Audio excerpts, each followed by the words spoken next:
सलाम जोहार आदाब। तरह की संगठनों को देखते हुए आए हुए हैं।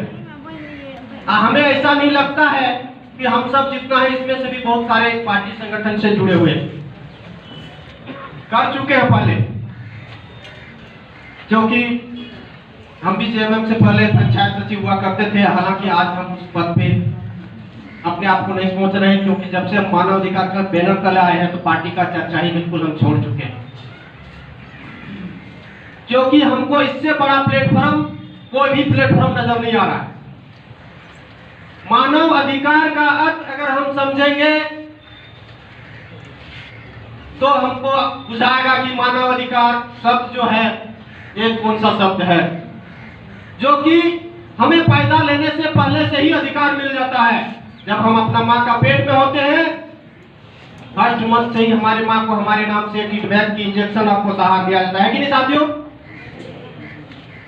यहाँ तक कि हमारा जब पैदाइश हो जाता है उस वक्त से लेकर के पैदाइश होने से पहले से मरने के बाद तक का अधिकार हमको मिलता है।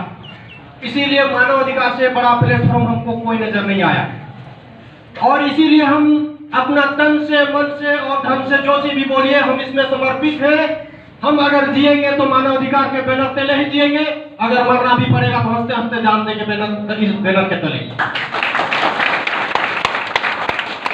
बहुत सारी पार्टियों को हम लोग देखे, हम किसी पे डिबेट नहीं करना चाहते, लेकिन आज अपना आत्मा में सबको सोचेगा, अपना दिल में हाथ रखकर, क्या हमें पार्टी कभी न्याय दिलाती है? क्या हमें पार्टी में तो झंडा जिंदाबाद और मुर्दाबाद के नारा लगाया करते हैं? क्या पार्टी किसी का चूल्हा जलाता है? क्या किसी की परिस्थिति जब दुखद घड़ी होती है तो वो सामने खड़ा होते हैं? नहीं होते हैं। तो फिर हम पार्टी के लिए क्यों गुनगुनाएंगे? क्यों नहीं? मैं एक मानवता के नाते, एक मानव के नाते हम एक मानव के सहयोग के लिए खड़ा हो जाएंगे, है कि नहीं साथी? अगर कुछ करना है दुनिया में तो इस मानव अधिकार के बैनर तले आइए और अपने आप को पहचान बनाइए, अपने आप में खुद उभर के आइए लोग, ताकि आपको पहचाने कि यार इसमें मानवता है और ये एक मानव के दुख और दर्द के साथ खड़ा रहता है कि नहीं? चलिए, आज की इस दौर में हमें जो है, हम अपना बहुत सारे राइट्स के जानकारी नहीं होने के चलते हम तो कहते प्रशासन ऐसा करता है, प्रशासन ऐसा करते। क्यों करते हैं भाई? अगर हमको कोई शोषण करता है तो क्यों करता है? क्योंकि हमें राइट्स पता नहीं होते हैं। अगर हमें राइट्स पता होंगे तो हमारे साथ वो टकराने के लिए, हमारे सामने खड़ा होने के लिए मतलब कि शर्माएंगे। तो आज हम कुछ आप लोगों को कुछ बिंदु पर बात करेंगे, बहुत ज्यादा हमारे पीछे वक्तव्य है। तो देखिए, सबसे पहला जो है अनुच्छेद 14 में समानता का अधिकार। क्या आज हम सबको समानता का अधिकार के बारे में समझ पा रहे हैं? समानता का अधिकार क्या है? जबकि हमें जब आजादी मिली है, डॉक्टर भीमराव अम्बेडकर का जो संविधान हमारा है उसमें कहता है अनुच्छेद 14 में सबको बराबरी और समानता का अधिकार। क्या हम सब बराबर और समानता में हैं? नहीं है। क्यों नहीं है? इसके पीछे वजह क्या है? हम कहीं अगर कुछ का विरोध करने चलते हैं, किसके खड़े हो जाते हैं, बोला तुम कौन होते हो? जब कह देता है तुम कौन होते हो तो वाकई में हम लोग कहते हैं साला हम कौन थे यहाँ पर, है ना? हम लोग डर जाते हैं, पीछे हट जाते हैं। क्यों हटते हैं? हटने के पीछे वजह क्या है? क्योंकि हमें राइट्स पता नहीं। तो आज पता हम लोग को कहां से लगेगा? घर में बैठ के, क्योंकि हमें स्कूल में क्लास हुआ नहीं कभी मानव अधिकार के बारे में, कभी कॉलेज में बताया नहीं गया। बचपना तो हमारा क्या, खेलने कूदने में कुछ बड़ा हुए, लड़कपन में चला गया। आज हम मानव अधिकार से जुड़े, बोला कुछ नहीं होता है मानव अधिकार में, बहुत सारे शिकायत मिल रहा है। तो भाई मानव अधिकार में अपना आईडी लेके घर में बक्सा में रख दीजिएगा, कुछ होने वाला है क्या? वो अंडा देगा? नहीं देगा। इस तरह की मीटिंग कितने हमारे पाकुड़ जिले में हो चुके हैं। आज बोलिए जितने गैदरिंग में हम लोग हैं, अगर इस तरह से हर मीटिंग में अगर आते हैं, एक एक वर्ड ही भला आप प्रत्येक बार अगर अपने झोली में भर के ले जाते हैं तो आप कामयाब हो जाइएगा। ये मेरा विश्वास है कि जो भी बोला जाए, इसीलिए मैं बोला करता हूं। कभी संताली में कहा जाता है एक ठोंगा, एक ठोंगा, एक चोंगा। चोंगा जो है ना इधर से उधर पार हो जाता है, ठोंगा में भाग के रह जाता है। कुछ भी बोले हमारे से कीजिए, ना ही उस समय गुफ्तगू और बाकी दिमाग लगाइए कि आप इतना कीमती समय को आज के डेट में अगर कहीं मजदूरी करते हैं तो 250 रुपया आपको मिलता है। आपको 250 रुपया छोड़ के गाड़ी में 250 रुपया का तेल जला के अपने परिवारों को धोखा दे के आप पहुंचे कहां कि हम मानव अधिकार की मीटिंग सुनने जा रहे हैं। यहाँ पे क्या आप चौक में घूम रहे हैं? हमारा जहां कहीं भी मीटिंग हो एकदम आदर पूर्वक। अब हम लोग देखिए मानव अधिकार क्या है, एक कानून के दायरे में हम लोग आते हैं। तो प्यारे साथियों, आप लोग से मेरा निवेदन रहेगा कि हम अपना परिचय, ताकि हिरणपुर का जनता देखे तो लोग को लगे वाकई में लोग को ऐसा आगे की ओर बढ़ते हैं।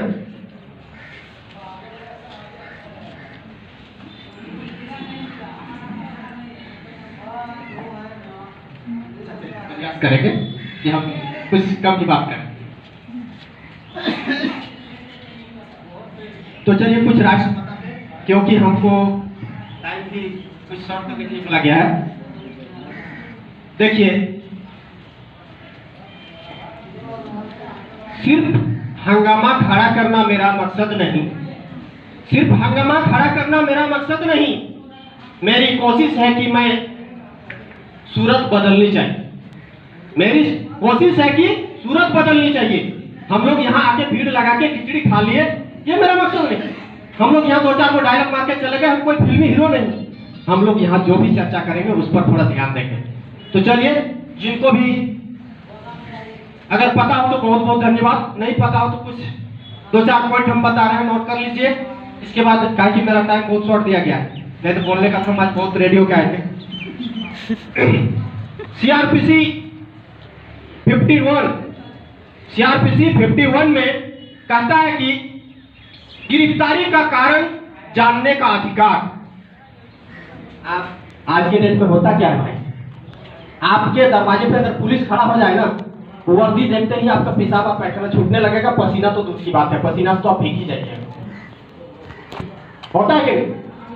तो सबसे पहले अपने में ये जानने का अधिकार होनी चाहिए है हमारा कि पुलिस अगर हमें गिरफ्तार करने के लिए आए हैं तो आप उसको बेझिझक पूछ सकते हैं कि क्या कारण है जो आप हमें गिरफ्तार कर रहे हैं।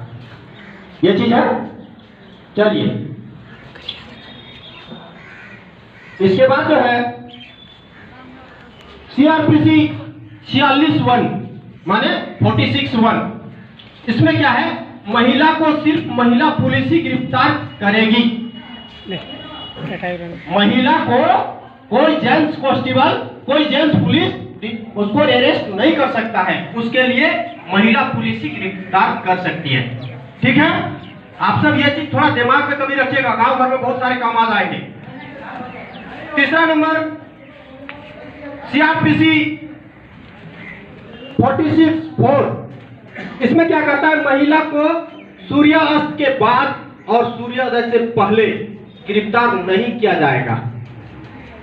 हम ये सब आपको जो बता रहे हैं ना, ये कानून की धाराएं हैं, इसमें हमारे अधिकार है लिखा हुआ, आप लोग इसलिए याद रखिएगा ये सब पॉइंट।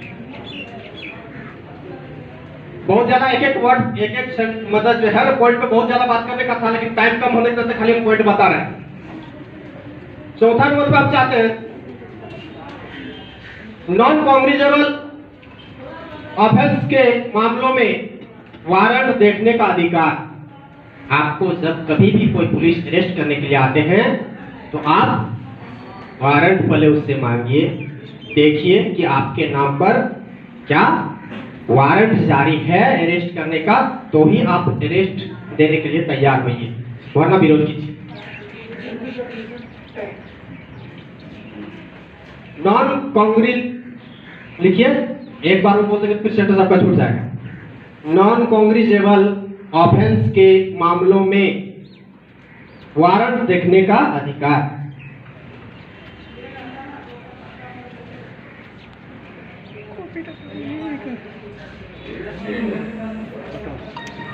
चलिए हम चलते हैं 5वां पॉइंट पे। सीआरपीसी 41B, इसमें क्या कहता है, अरेस्ट मेमो बनवाने का अधिकार। आपको जब अरेस्ट किया जाता है पहले आप अरेस्ट मेमो बनवाइए। आज तक बोलिए तो आप लोगों के सामने या मेरे सामने जितने भी किसी को क्या अरेस्ट मेमो बनवाते हैं? नहीं बनवाते हैं ना? नहीं बनवाने की वजह क्या आप जानते हैं? हम कोर्ट में फाइट नहीं कर सकते। आप व्यक्ति को कहीं फर्जी तो कहा पता है कि आपके घर से वो अरेस्ट किया है, उसको सबूत है? नहीं है। मेमो जरूर बनवाइए अरेस्ट किए जाने पर। चलिए 6ठा नंबर पे चलते हैं हम। CRPC 15A। हेलो, इसके तहत जो है पुलिस को अरेस्ट किए गए पर्सन की फैमिली या रिलेशन को सूचना देनी होगी। मान ली कभी होता है क्या कि हम हटिया में हैं, मेला में हैं या कहीं मेहमानी के यहाँ हैं, तो हमें पुलिस अरेस्ट कर लिया। वो पुलिस का जिम्मेवारी है कि वो उसके घर पे उसके फैमिली को या तो उसके रिश्तेदार को खबर पहुंचाए उसका कि हम आपके बेटे को या बच्चे को या आपके मेहमान जो भी रिश्तेदार है उसको हमने अरेस्ट किया या फलाना थाने पर है। आगे चलते हैं हम। CRPC 55A। गिरफ्तार किए गए पर्सन की हेल्थ और सुरक्षा का ध्यान रखना। ये जो है किसी को यदि गिरफ्तार किया जाता है उसका सेहत के पूरे ख्याल रखने का जिम्मेवार पुलिस को। अगला चलते हैं हम 8 नंबर पे। CRPC 41D। इंट्रोगेशन के दौरान अपने वकील से मिलने का अधिकार। जब भी पूछताछ होता है, जब भी पूछताछ हुआ करता है ना,